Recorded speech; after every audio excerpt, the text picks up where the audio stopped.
Et bienvenue à vous mes chers en ce rendez-vous AFA qui inaugure la semaine du 11 mars, mais qui est tourné aujourd'hui, dimanche 10 mars, car nous sommes arrivés exactement au jour de la 3e nouvelle lune de l'année, et ce n'est pas la moindre. Alors tout de suite, je vous renvoie au groupe Anacarte le jeu sur Facebook, où j'ai mis une analyse astrologique que j'ai trouvée absolument passionnante, dont je vais vous toucher 2 mots et qui m'a surtout donné envie, une fois n'est pas coutume, je change mes habitudes, de vous faire le tirage du jeu Solune. Voilà pourquoi je suis avec tous mes éléments ici et que je vais vous présenter évidemment les cartes, en tout cas associées à cette nouvelle lune. Vous voyez, je ne le prends pas souvent, mais il y a une grille de lecture du chemin de vie également dans ce jeu Solune qui est associé aux 13 lunes. Et dans cette grille de lecture, nous voyons que nous avons traversé tous nos arbres déjà de la situation actuelle. Quand nous arrivons à la 3e ligne, à la 3e gardienne, nous en sommes à l'arbre de communiquer associé à l'arbre d'aimer, qui sont eux-mêmes aspectés, communiqués par Prigo, vigilance, et aimés par Voyat, la vérité. Voilà notre coupe de cette pleine lune. Et vous savez que quand arrivera la 3e de cette nouvelle lune, excusez-moi. Et vous savez que quand nous arriverons à la 3e pleine lune, eh ben j'ai pour coutume d'inverser ces 2 cartes. Pourquoi? Parce que quand vous regardez la roue Solune, vous voyez que nous sommes arrivés ici à la 3e gardienne de Mars qui nous parle d'égalité, justice, accepter la vérité. Dans son cycle nouvelle lune, elle dit moi, Prigo, dans le monde Voyat. Et quand nous arrivons au cycle de pleine lune, c'est comme si nous avions accompli pendant 15 jours ce chemin de conscience, c'est-à-dire de réfléchir à soi, et tout à coup vont s'inverser ces 2 notions, et Voyat, qui était la carte dans le monde, va devenir moi, Voyat, et Prigo, qui était la carte de moi, mon état, va devenir dans le monde. Alors aujourd'hui, nous parlons bien de moi, Prigo, comment j'active ma vigilance, ma circonspection, particulièrement dans ce qui concerne ma communication, ma manière de communiquer, dans l'égalité et dans la justice, nous dit le monde, parce que ce qui est nécessaire ce mois-ci, c'est de comprendre comment activer un monde d'égalité et de justice. Alors, avant de continuer, j'avais envie de vous dire 2 ou 3 mots sur cette synthèse dont nous avons parlé juste à l'entrée de ce rendez-vous, et qui vous parle de la manière dont nous sommes aspectés par les énergies. Alors, ce que j'ai remarqué ce matin en écoutant, ou en lisant plutôt les informations astrologiques, c'est que la première lune de janvier que nous avons exercée au mois de janvier, eh bien, elle correspondait en numérologie à un jour 1, c'est-à-dire que le résultat de jour plus mois plus l'année 2024 donnait 1. Et elle annonçait vraiment un changement majeur aussi en numérologie, surtout dans une année 8, qui est une année profonde de transition dans la matière, mais ça je vous renvoie à ma playlist sur la numérologie où j'ai décodé tous les chemins de vie en numérologie. Ça peut vous intéresser encore maintenant, d'autant plus que nous sommes arrivés en ce 10 mars 2024 à un résultat qui donne 10 plus 3 plus 2024 réduit à 8, 21. Et 21, vous voyez dans le tarot, c'est le monde. Alors pourquoi je vous parle du tarot? Parce que je m'étais promis cette semaine dans le calendrier, dans l'agenda, de vous parler des accointances entre le jeu Anacarte et le tarot. Et plutôt que de vous faire des enseignements didactiques, vous avez une playlist qui s'appelle Anacarte et tarot qui explique tous les rapports à travers un livre magnifique d'un hermétiste inconnu, mais toutes les significations ésotériques de chaque arcane majeur du tarot associé à une anacarte. Donc je vous renvoie à cette playlist et je vous mettrai le lien. Mais pourquoi ne pas parler aujourd'hui justement de ce rapport entre le 1 et le 21? Alors je vois que j'ai mon jeu de tarot qui n'est pas très loin. Peut-être que je pourrais vous montrer les cartes, ce serait beaucoup plus instructif si je les ai à disposition. C'est pas sûr. Ah non, elles sont pas là les cartes. Elles sont où mes cartes du tarot? Bon, peu importe, je vous parle de cette manière-là. Le 1 dans le jeu du tarot, c'est le battleur. Le 1, c'est celui qu'on appelle aussi le magicien, qui est associé à Astor, et qui dit que nous avons toutes les cartes en main pour, comme un fou, comme un sage, c'est-à-dire le fou, c'est celui qui n'a pas de numéro, entreprendre ce jardin, ce chemin à travers le jardin de la connaissance. Donc on va dire que quand nous sommes dans le tarot, nous avons 3 fois 7 lignes, corps, âme, esprit, de 1 à 7 le corps, de 8 à 15, de 8, 9, 10, 11, 12, 13, 14, 14 la tempérance, 8 à 14 le chemin de l'âme, et tout en haut, 15 à 22, le chemin de l'esprit. Et ce fou, voyez-vous, il va partir parcourir ce chemin d'arbre en arbre, de entreprendre à se reposer. Tout est contenu dans les mondes symboliques, dans tout. Tout se rejoint. Et il y a vraiment des liens entre chaque monde symbolique. Alors, pour reprendre mon exemple, nous sommes aujourd'hui avec le battleur, et ce battleur va entreprendre son chemin de connaissance. C'est ce qui nous a été annoncé en janvier, à la première nouvelle lune de janvier, puisque c'était un chiffre en 1. Et je remarque qu'en 2000, je remarque que le 10 mars 2024 correspond au 21 qui est la dernière arcane, le monde, ma réalisation après tout ce parcours dans le monde. C'est comme si, c'est ça que je veux vous dire, cette nouvelle lune qui s'annonce aujourd'hui, elle est en train de nous dire: comment est-ce que tu as compris que dans ce premier trimestre, tu devais activer un renouvellement total de ton identité qui avait été annoncé dès la première lune de l'année. Alors, c'est un renouvellement dans l'ouverture de compréhension, un renouvellement principalement dans notre rapport émotionnel au monde, parce qu'il nous est demandé cette année, et ça, vous verrez, avec ce Saturne en Poisson, elle en parle énormément dans l'article que je vous ai mis dans le groupe Anacarte le jeu, ce chaos émotionnel que nous vivons, cette explosion de nos repères anciens. Avant, on pouvait s'appuyer sur du passé, des blessures, comment je me reconstruis, etc. Et tout à coup, le renouveau dit « stop ».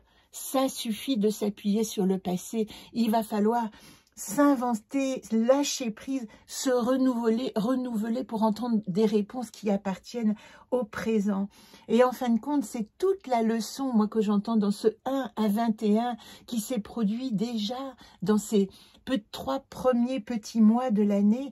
Comment est-ce que nous pouvons parcourir ce qui nous est montré dans l'influence astrologique, les influences symboliques, un chemin qui va nous apprendre simplement à émotionnellement cesser d'être en but à des douleurs passées ou nous construire sur des histoires passées et apprendre à dire aujourd'hui, le moment présent seul compte et je vais me construire à partir de maintenant. C'est comme s'il nous était demandé de nous désidentifier. Il y a dans cette période qui est un mélange à la fois de confusion et de rêve, un mélange de mirage et d'idéal, une exigence de navigation à vue, comme si nous étions dans notre petit navire en train d'explorer un nouvel océan, l'océan de notre être en voie de réalisation dans cette nouvelle ère du Verseau qui nous bouscule profondément dans son entrée. Donc l'idée, et là je rejoins quelques petits symptômes astrologiques, mais ce Chiron qui est conjoint à notre nœud nord en bélier, qui parle de l'identité personnelle, et Chiron qui parle des blessures, nous dit il est nécessaire de faire ce travail sur des blessures de passé, de se désidentifier, de se désensibiliser à nos réflexes émotionnels, de devenir quelqu'un à partir de son identité de maintenant. Et Saturne en Poisson qui probablement participe à cette anarchie ambiante, eh bien, il nous invite, en tout cas, il met l'accent, ce Saturne qui est le maître et l'ordonnateur du temps, en Poisson, à une déconstruction totale, à un manque de repères. Et ce manque de repères, il est extraordinaire pour inventer un nouveau père, pour inventer une nouvelle direction, un nouveau sens qui parte à partir de nous-mêmes. Voilà pour moi la grande leçon de cette année, et le mois de mars est comme un carrefour. Et vous voyez, quand je vous parle de carrefour, Dans la rue Solune, il est dans la roue Solune, il est associé à l'Est, l'illumination de la conscience, il est associé donc évidemment à l'éveil, au Père Ciel, et il nous dit, c'est là maintenant, au mois de mars, que je commence mon année, avec ma conscience et mon illumination. Ici, c'était une jachère, rencontrer mes alliés, comment dire, approfondir mes connaissances et approfondir, grâce à ma mémoire, tout ce que j'ai pu ingurgité de connaissances, mais ici, je démarre. Et ce mois de mars, c'est ça qui nous demande, de nous considérer comme un être neuf. Alors, avant de faire le tirage, je veux juste partager avec vous cette anecdote de la semaine, puisque j'ai été au Salon du Livre à Genève, et il se trouve que, par hasard, il y avait une conférence de Fabrice Midal. Alors j'en parle en quelques mots parce qu'il y a 2-3 ans, quand j'étais dans de grandes difficultés psychologiques, j'ai écouté beaucoup les conférences de Fabrice Midal sur l'hypersensibilité et ça m'avait donné des pistes importantes pour cesser de me sentir coupable et responsable de qui j'étais. Alors j'étais vraiment intéressée pour aller écouter sa conférence et c'est pour ça que je me permets de vous présenter son livre.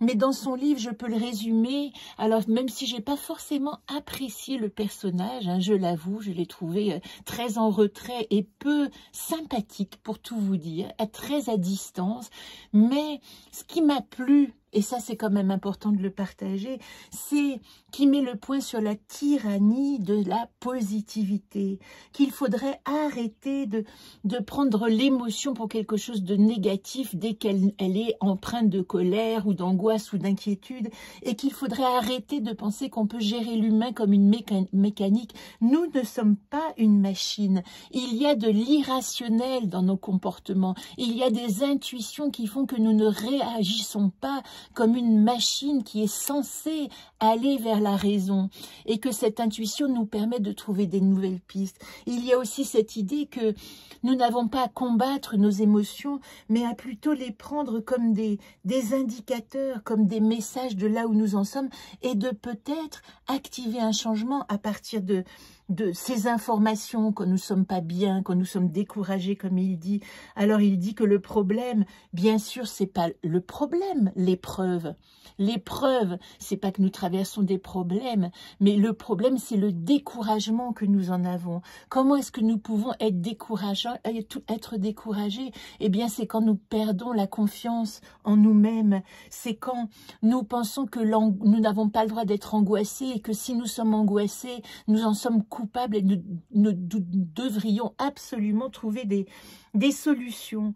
Or, dit-il, l'angoisse, c'est aussi l'expérience de la liberté de l'humain, de la liberté d'être. Évidemment que quand on fait des choix nouveaux, on est inquiet, on est angoissé, et c'est un symptôme de conscience. Il n'a pas du tout aimé la question que je lui ai posée sur la conscience. Il est contre le fait que nous mettions trop l'accent sur la conscience de nos blessures, et lui dit, et c'est tout le sens de ce nouveau livre, nous devons utiliser comme solution la diversion. Apprendre quand nous sommes face à un souci et à un problème, à porter notre attention ailleurs. Apprendre quand nous avons peur de quelque chose, eh bien, à tout à coup, voir passer un ange, je dirais, voir que le soleil se lève, voir que tout à coup quelqu'un a donné un message positif et oublier notre problème, le temps de retrouver confiance. Voilà comment j'ai entendu ce travail. Moi, j'ai bien aimé, à part cette notion de conscience sur laquelle nous étions en désaccord, puisque nous avons un peu discuté, mais en fin de compte, il a aussi reconnu que pour aller vers cette diversion, il faut d'abord prendre conscience que nous avons un problème. Ne pas mettre trop de conscience, ne pas nous définir par nos traumas parce que ça nous fige, mais aller au-delà, une fois que nous l'avons vu, simplement être vivant, jouir de la vie, activer une légèreté pour s'autoriser à vivre.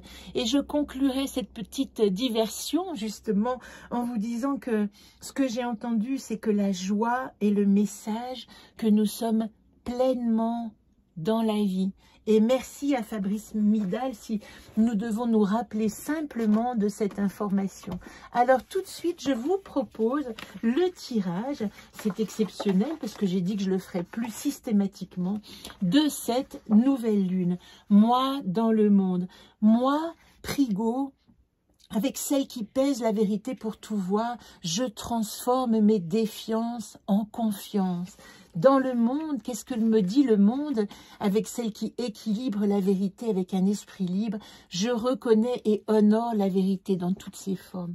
Plus que jamais, et j'avoue que dans les vicissitudes de la vie, c'est ce qui m'arrive. Je suis en ce moment obligée de régler une problématique où l'on confronte, où on me, entre guillemets, m'accuse d'avoir menti. Et ça, pour ceux qui me connaissent, c'est vraiment pas dans ma manière de fonctionner depuis toujours. Je suis un être de vérité. Eh bien, je me défends et je fais face à cette accusation qui pour moi est totalement mensongère de l'être que je suis.